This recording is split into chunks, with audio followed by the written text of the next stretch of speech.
Selamünaleyküm hormatly dostlar. Toyota Hilux 2.7 motor, qizil avtomat. Qizil avtomat yani saloni qizil salon, avtomat korobka. 20 ikinci ayı. Start stop mebel. Makoy ipler açılıyor.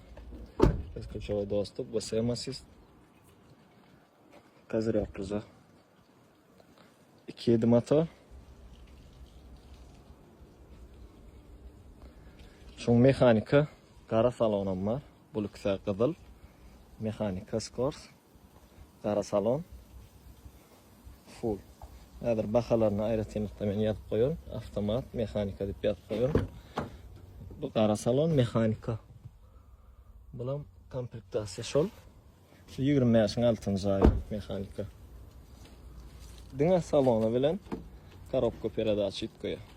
Avtomat, mexanika bilen. Qiziqlanganlarınız bar orta istek bildirgan bolsanız, aqtan ekran nomeri bilan xabarlashing. Alıp uğrab xizmat ko'rsatadi. Esasat kim nereden kimden ne mashina alsa nasip etsin.